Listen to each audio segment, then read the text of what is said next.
ഇന്നത്തെ മിനി വ്ളോഗിലേക്ക് എല്ലാവർക്കും സ്വാഗതം. അപ്പോൾ കാലത്ത് ബ്രേക്ക്ഫാസ്റ്റിന് കുട്ടികൾക്ക് പുട്ടാണ് ഉണ്ടാക്കി കൊടുത്തിട്ടുണ്ടായിരുന്നത്. അപ്പോൾ പുട്ടുണ്ടാക്കുമ്പോൾ ഇതുപോലെ എന്തെങ്കിലും ചേഞ്ചസ് ചെയ്തിട്ട് കുട്ടികൾക്ക് ഉണ്ടാക്കി കൊടുക്കുകയാണെങ്കിൽ അവർക്കത് കഴിക്കാൻ ഭയങ്കര ഇഷ്ടമാണ്. അപ്പോൾ ഇതാ ഞാൻ പുട്ടുമാവ് കുഴച്ച് വെച്ചിട്ടുണ്ട്, തേങ്ങയൊക്കെ ചിരവി വെച്ചിട്ടുണ്ടായിരുന്നു. എന്നിട്ട് ഇതുപോലെ പുട്ടുണ്ടാക്കണ ചിരട്ട പുട്ടാണ് ഞാൻ ഉണ്ടാക്കിയെടുത്തത്. അപ്പോൾ അതിൻ്റെ പാത്രത്തിലേക്ക് ചില്ലിട്ട് കൊടുക്കുക. എന്നിട്ട് അതിൻ്റെ മുകളിലായിട്ട് കുറച്ച് തേങ്ങ ചിരവിയതും അതിൻ്റെ മുകളിലായിട്ട് കുറച്ച് നേന്ത്രപ്പഴം, പഴുത്ത നേന്ത്രപ്പഴം ഇതുപോലെ ചെറുതായി അരിഞ്ഞത് അതിൻ്റെ മുകളിലിട്ട് കൊടുത്തു.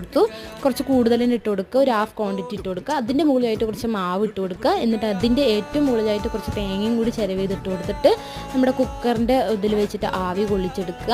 എന്നിട്ട് കഴിക്കാൻ കൊടുക്കുന്ന സമയത്ത് അതിലേക്ക് ഒരു 1/4 ടീസ്പൂൺ നെയ്യും കൂടി ഒഴിച്ചിട്ട് കൊടുക്കുകയാണെങ്കിൽ നല്ല ടേസ്റ്റാണ് കഴിക്കാനായിട്ട്. നല്ല ഹെൽത്തിയാണ് ഇതുപോലെ ഉണ്ടാക്കി കൊടുക്കുമ്പോൾ കുട്ടികൾക്ക്.